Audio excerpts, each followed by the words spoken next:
Welcome back to CFO Weekly, where we're talking with financial leaders about how to build efficiency in their teams, create time for strategy, and ultimately get results. With your host, Megan Weiss. Let's jump right in. Today, my guest is John Cappadona. John is the Chief Financial Officer for School of Rock. He comes to School of Rock with extensive experience building and leading high-performing finance teams in a range of industries. John oversees the financial activities of the organization, directs the preparation of current financial reports and summaries, and creates forecasts predicting future growth. Prior to joining School of Rock, he was the Vice President of Finance at Sentient Jet, a leading private aviation company, where he was responsible for the accounting and finance function. Before that, John was the Director of Financial Planning and Analysis at the W.B. Mason Company, where he built the function. He has also held key financial positions at Olympus, Boston Scientific, and several additional established companies. John received his BA in Finance from the University of Massachusetts Amherst and his MBA from the F.W. Olin School of Business at Babson College. John's favorite musical artist is Bruce Springsteen. John, thank you very much for joining me on today's episode. Thank you, Megan. Glad to be here. Yeah, today we're going to be talking about planning for the future. The conditions we're living in these days make it exceptionally difficult to do.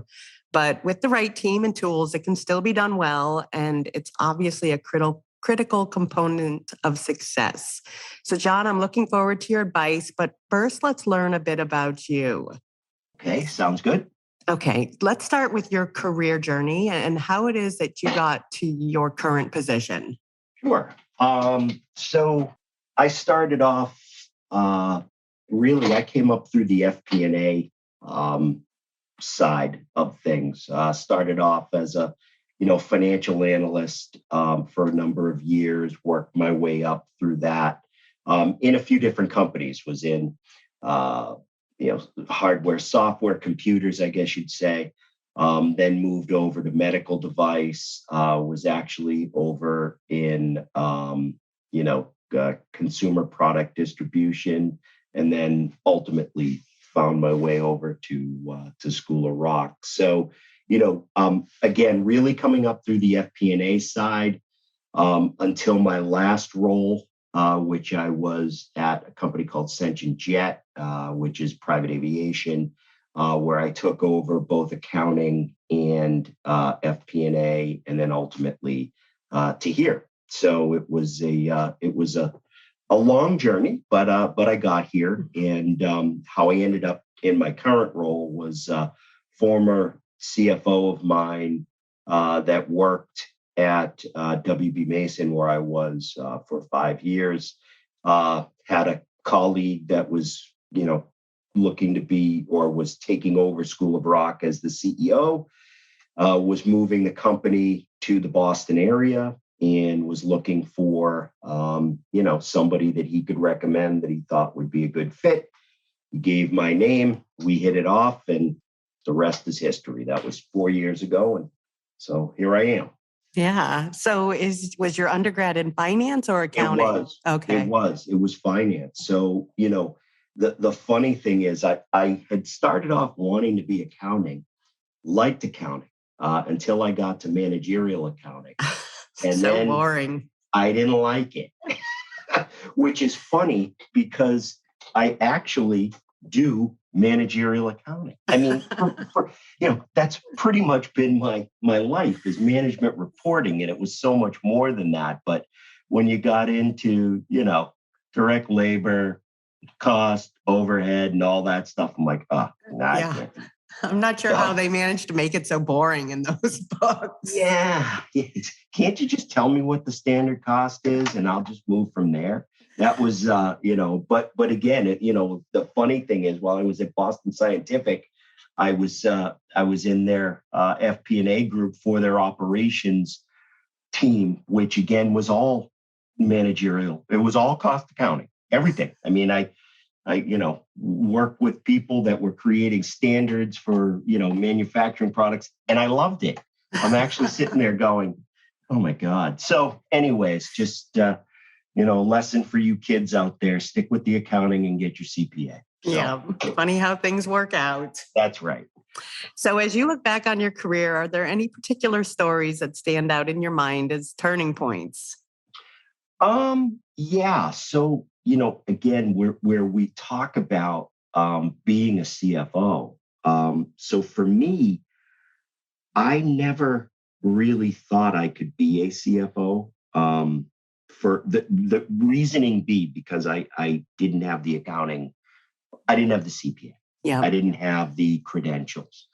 And as I was coming up, it was not as important, then in 2003, when Enron happened, and then you start getting into Sarbanes-Oxley, and the market really turned towards they put a value on people having a CPA, and that so once that happened, I said, "Oh, geez, that's pretty much the end of it for me." So I'll be a VP of FP&A or something like that, but probably wouldn't get the whole thing. And then when I went to WB Mason, the guy who had recommended me to School of Rock, he was actually came up through the same uh, stovepipe that I did. He came up through FP&A, and he was the CFO, and I was like, wow, I guess that can happen.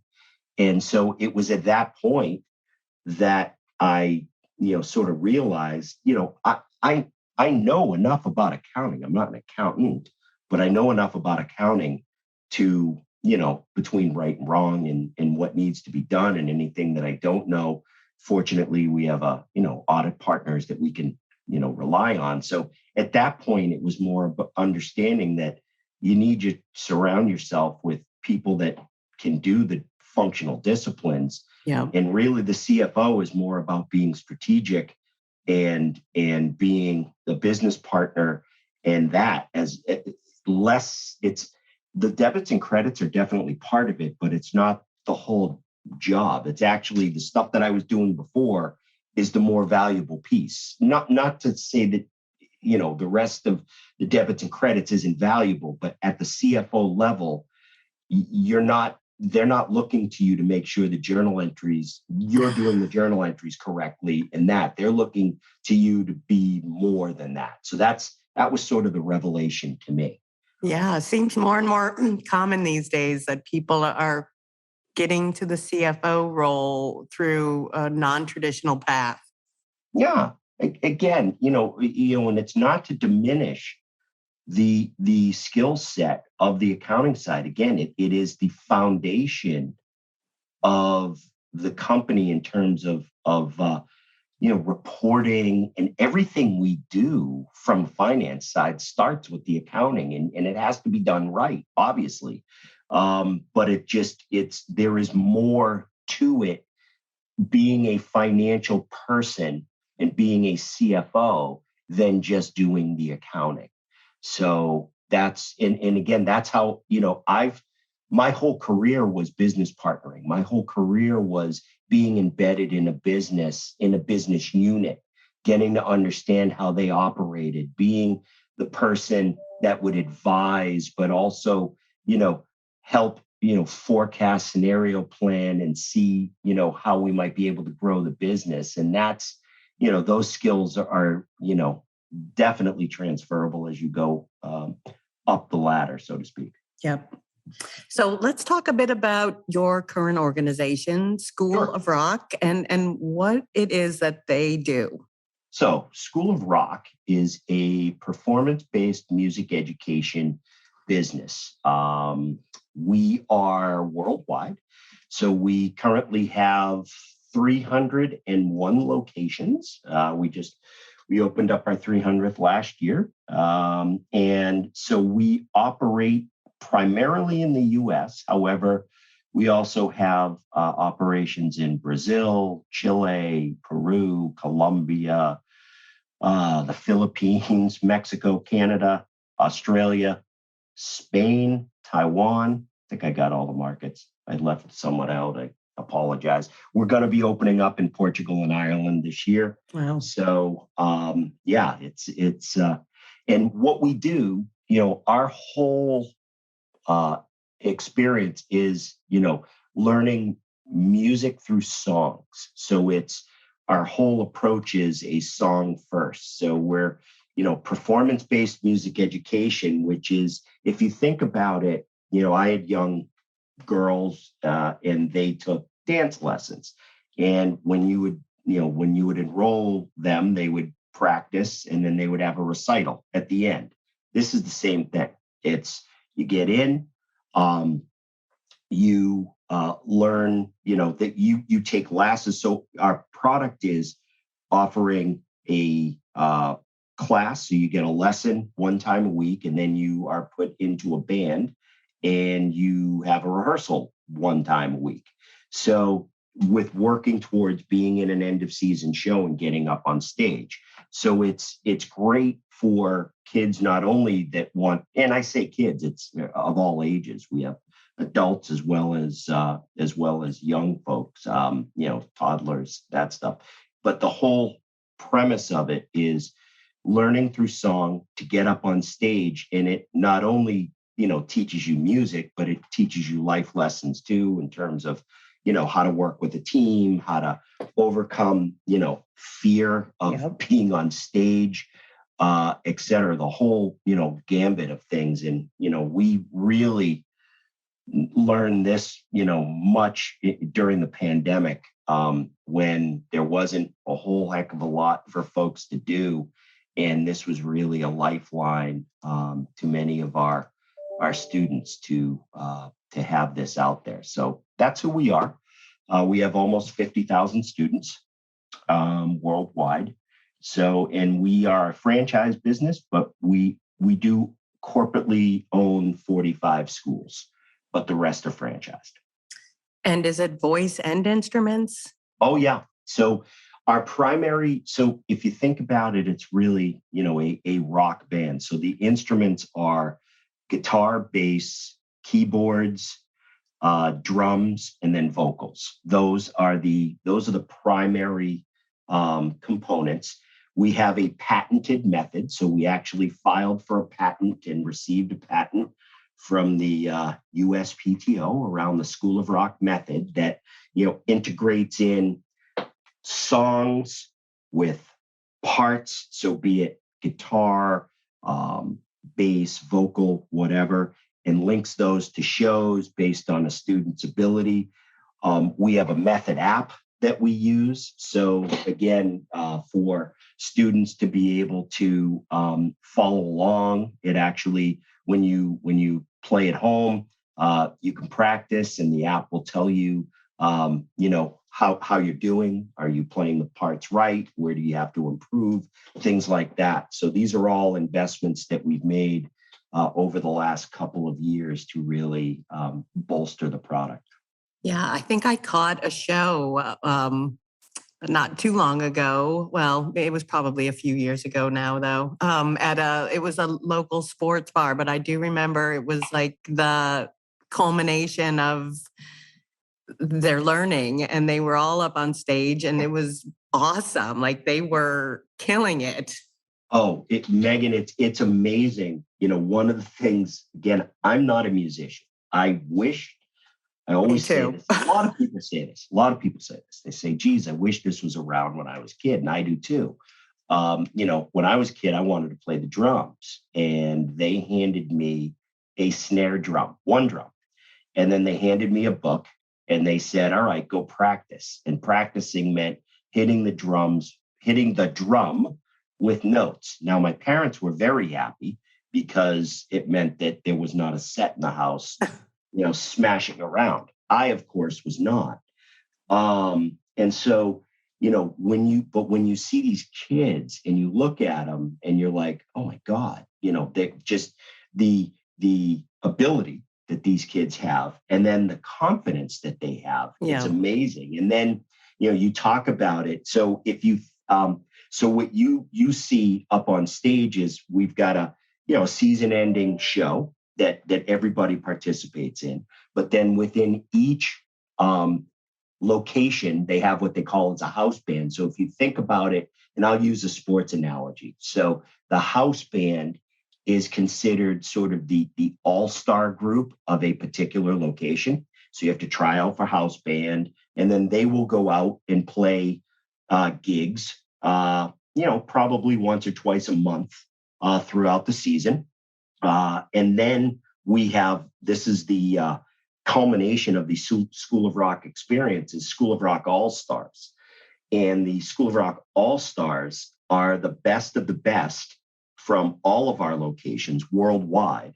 And what we do is we form anywhere from 6 to 8 bands, and they effectively play rock star for a week to 10 days. And Wow. we set up a tour in varying parts of the country. So for instance, a few years ago, I actually attended one of these tours, and they started off in Houston, and they made their way up through Texas, up into ultimately ending in Chicago and playing a stage at Lollapalooza, a stage, one of the stages up there. But, these kids will play venues like Red Rocks. They'll play Whiskey in LA. They'll play, it's amazing. Wow. And then these kids play, and you can even, if you go out on our website and you look at, we will also bring these kids into recording studio and, allow them to experience that, as well as, we'll film the video of them recording a song and seeing these kids with this. It's amazing. Wow. What a cool experience. Absolutely. So as you look back on the last 4 years that you've spent with School of Rock, what are your proudest achievements with them?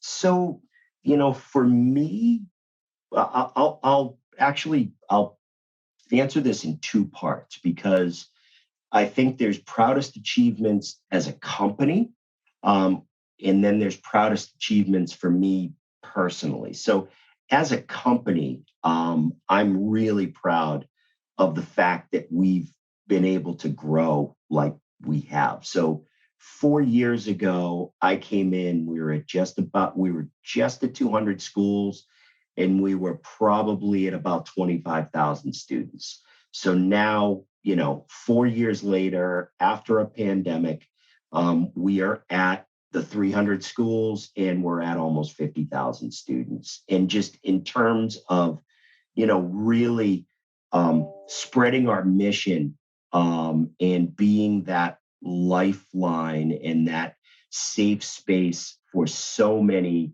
of our students out there, I think just being part of that and being a dad is really, really warming to me. It's great. I love the mission. So I'm really proud that we've been able to sort of expand our mission. That's so as a company. So me personally, this is my first CFO role. And, for me, I'm really proud that I've been able to get myself out of the mindset of having to do everything and more into the mindset of being that strategic partner, to use the Italian term, the consigliere, let's call it, to our CEO. That is really, I'm proud of that, because it was difficult. It's difficult when you get into that role for the first time, and it actually took a conversation with my CEO that said, listen, I know you can do all these spreadsheets. I know you can do everything. It's not what I hired you to do. I hired you to be my CFO. I didn't hire you to do all that. And that was, moving from sort of a doer to a conductor, let's say. And, I'm glad that I was able to get there. It's tough, but yeah, I'm sure it is. That first role as a CFO has got to be a tough transition. It is. It really is. And especially for, in this in this role where we literally moved everything from wherever it was back to the Boston area. So we had to recruit a new team.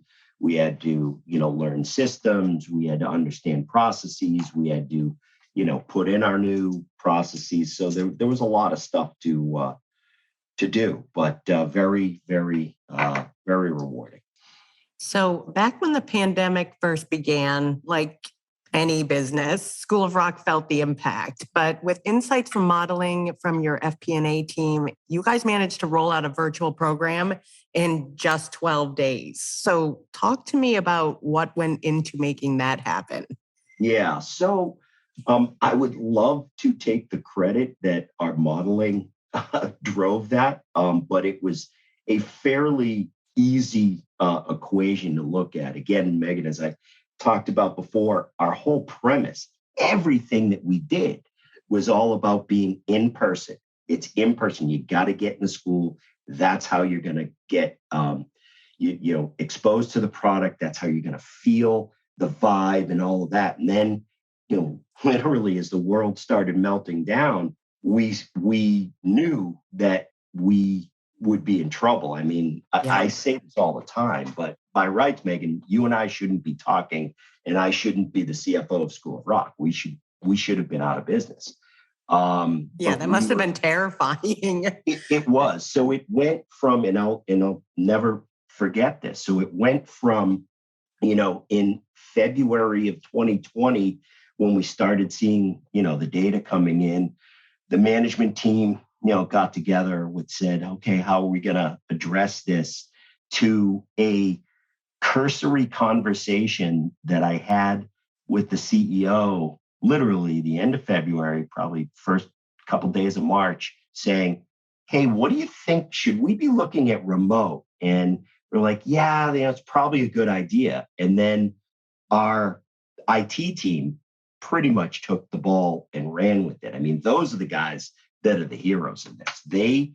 They were able to set up our remote scheme through Zoom, like I said, like you just mentioned, in a matter of days, and get it rolled out. Now, what I will tell you was, due to the investments that we made in our method app the year before, and our curriculum, really putting some structure around our curriculum, is what made that work. So had we not made those investments in 2018 and 2019, what we ended up with in 2020 just wouldn't have worked. And so being able to put that all together using Zoom, setting up all the rooms, doing everything. I mean, it was an operational, it was operationally complex that these guys pulled it off, and literally saved the company. So, we were able to, in the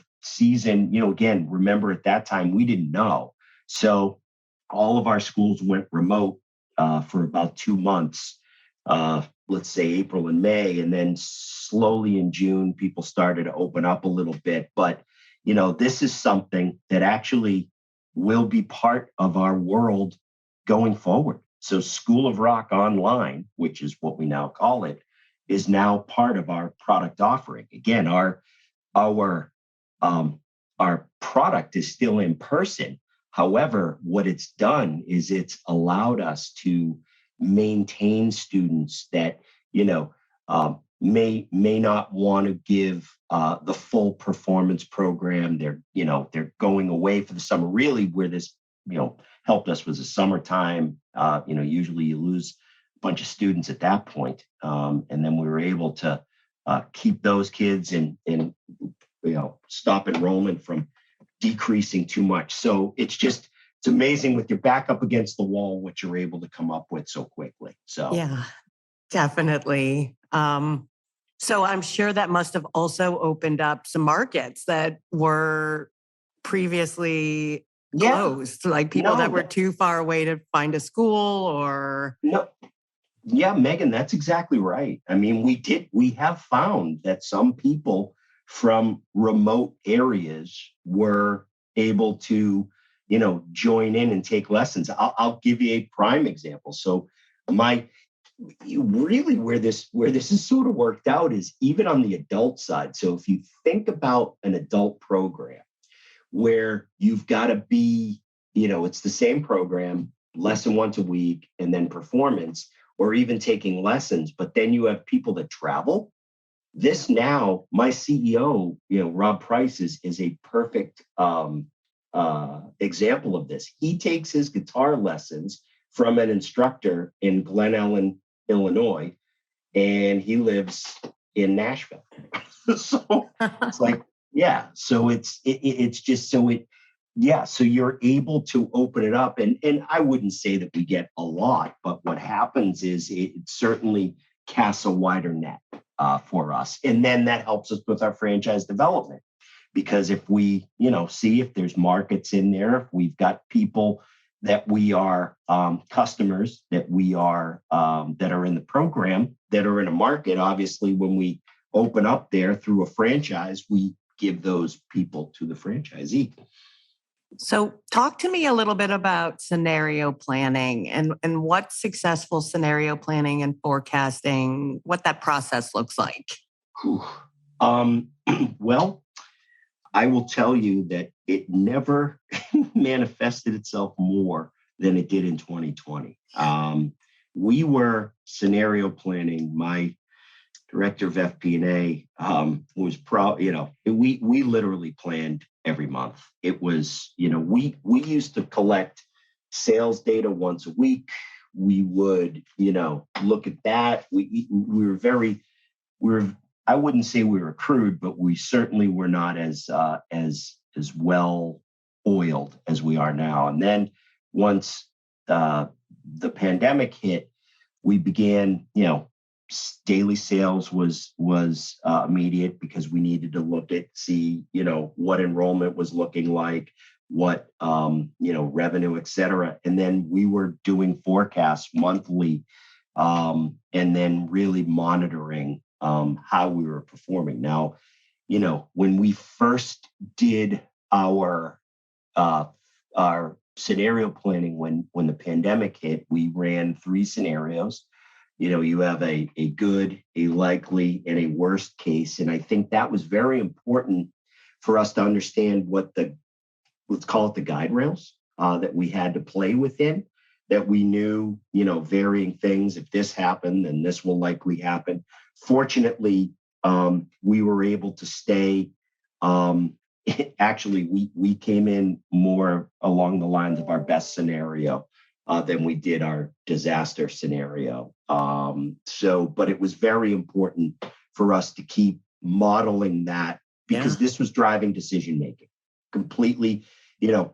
If we were flying blind and not knowing what was going on, we couldn't make decisions quickly to, address certain market conditions, make investments.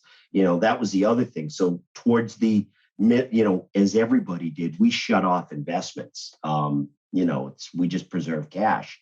And we were able to, at the end of the year, knowing that we were not going to hit the disaster scenario, we were able to open the spigot up again and start making some more investments based on our forecasting. So again, very, very helpful for us to be able to see what, various scenarios and what the world looked like, so we could take steps to accelerate out of the pandemic. And that was really our mindset, was when to hit the gas and how much. So what important questions should CFOs be considering when they're looking to plan for their future? Again, what we do and we're part of is really, you need a strategic plan. I think that is the main ingredient that you need for the future. And so for us, we've had a strategic plan for the last 4 years, and we knew various milestones that we want to be at, be it revenue, enrollment, profitability.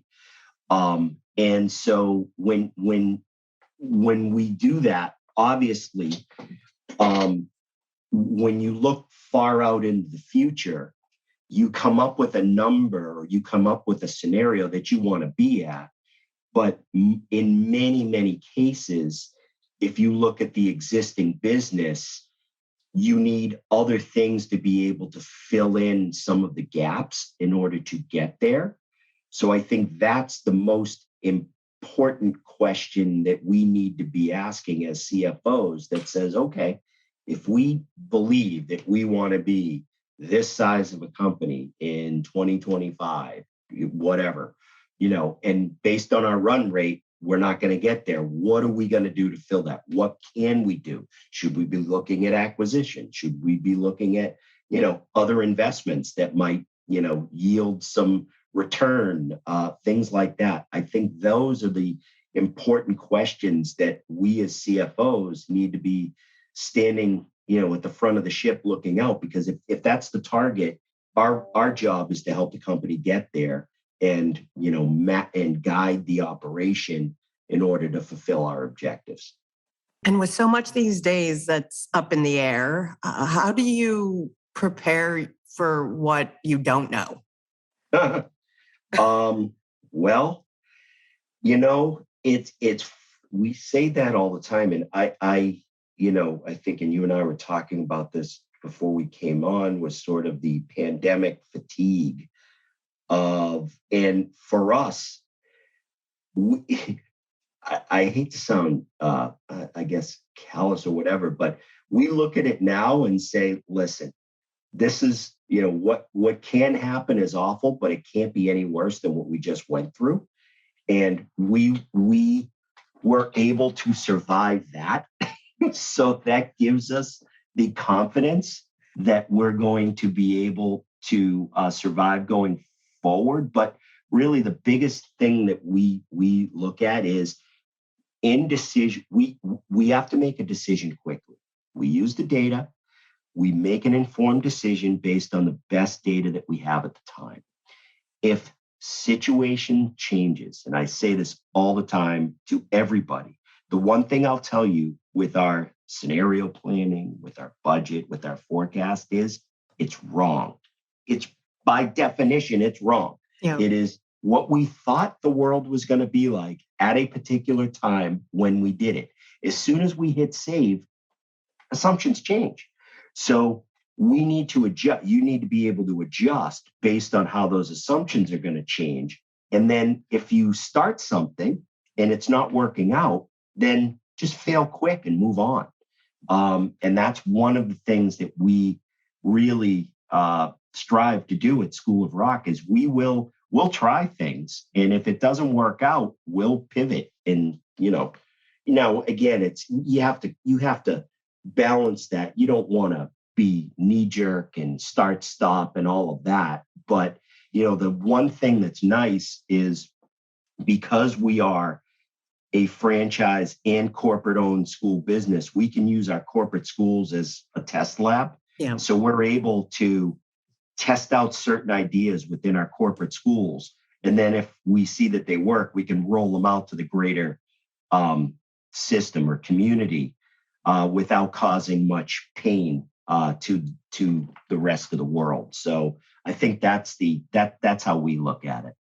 Yeah, I guess it's important to remember that it's an iterative process. I'm sure some people get paralyzed with fear of what does the future hold and not knowing. And it's important to make the decision, like you said.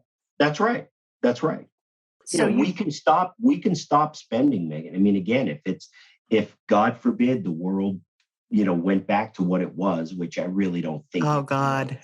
I don't think the lockdowns and all of that, I don't think we'd go back to exactly what we were, but we know through our modeling, through everything, what we can immediately stop spending on to preserve cash. We know that we can go out and, get more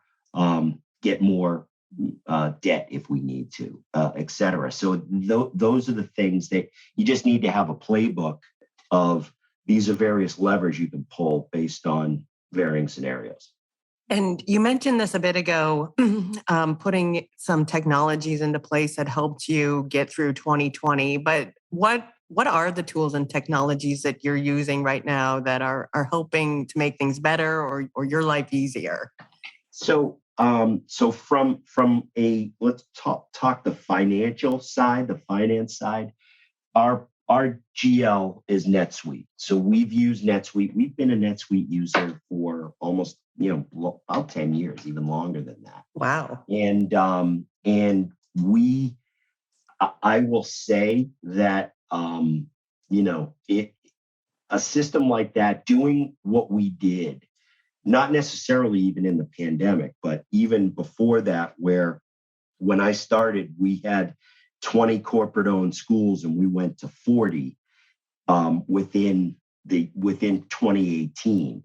And managing the business as a franchisor is different than managing the business as a corporation, meaning managing the schools. We do all the accounting for the corporate schools, everything goes, my team does that. So, without a system, like a NetSuite or something like that, if we were managing our business on a QuickBooks or something like that, that would have made life very challenging. We just wouldn't have been able to do it. So NetSuite, is what we use, and it has, all of our numbers. And the nice thing is, like I said, we've been for 10 years.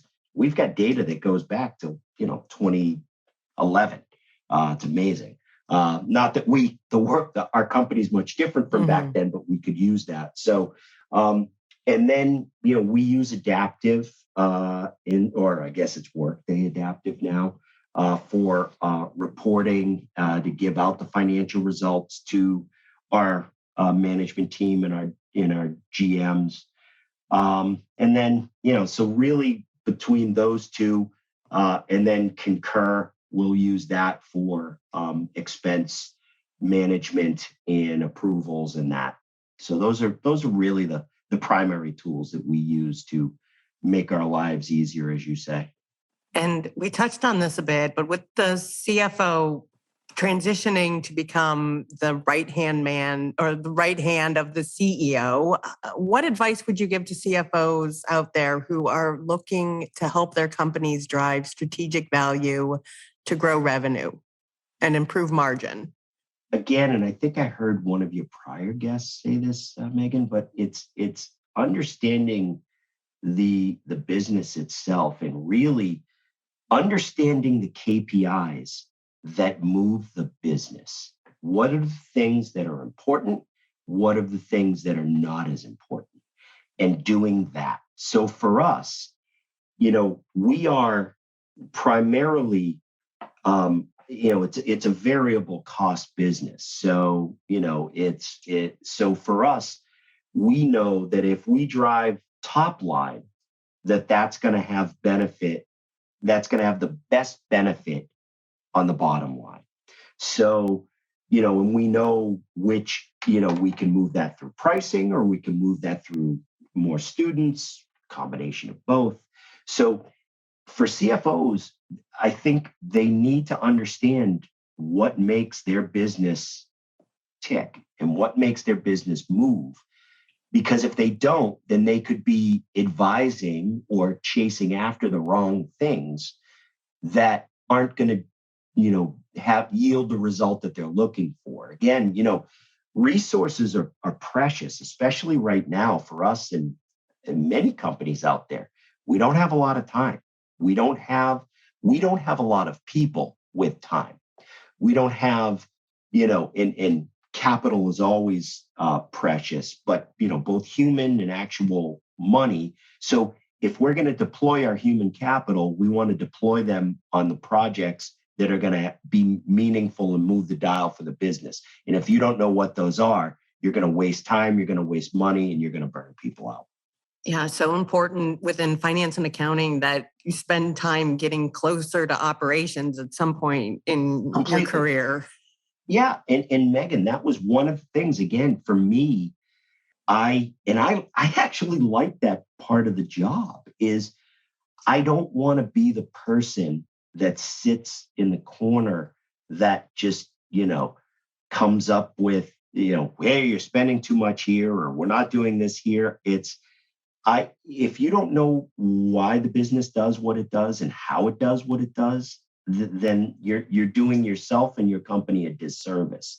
And that's how you become a strategic partner is when I've seen it. I've been in organizations where finance is not viewed that way, finance and accounting, and they just go around them. And that's not how I ever wanted to play. So I think that's the advice I have. So lastly, as a CFO, what is keeping you up at night right now? Oh, Well, for us, particularly in the school, in our world, it's really the labor. Everybody, the biggest issue we're facing right now is the availability of labor. Because again, for us, it's one thing to come in and acquire new students and sign them up for programs and that. At the end of the day, we need to deliver on that service. And if we don't have enough people to deliver on that service, then that can cap our top line growth. Yeah. So that's really the biggest issue that I think for our company right now is we just recruiting talent, recruiting people to join the mission. We've got a massive push, across the board. I mean, in all disciplines, not only teachers and music directors and managers and et cetera. So, if you know anybody, Megan, that wants to come work for School of Rock, we'll love to take them. But that's the big thing for me.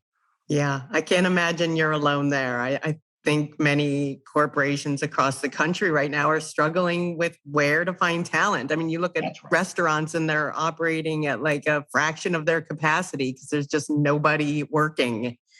Yep, that's exactly right. And when you're a business that's driven on, top line in providing services, that's a big thing. We sell a service. We don't sell our product is a service. Yeah. So if we don't have people to deliver on that, then we don't have product to sell. John, thank you so much for being my guest today. Thank you, Megan. Glad to be here. I really enjoyed speaking with you and hearing about your experiences and all of the resulting insights. And I appreciate you taking the time to be here with us today. And I wish you and School of Rock continued success. Thank you, Megan. Appreciate it. To all of our listeners, please tune in next week. And until then, take care. If you're ready to boost efficiency and streamline your accounting processes at significant cost savings, it's time to talk with Personiv. Their people-powered solutions have transformed the delivery of back-office tasks and general accounting functions for decades, partnering with clients to provide everything from accounts payable to payroll services. See what Personiv can do for you by visiting personiv.com. You've been listening to CFO Weekly, presented by Personiv. Please subscribe wherever you get your podcasts to hear all of our episodes. Want to learn more? Check out personiv.com. Thanks for listening.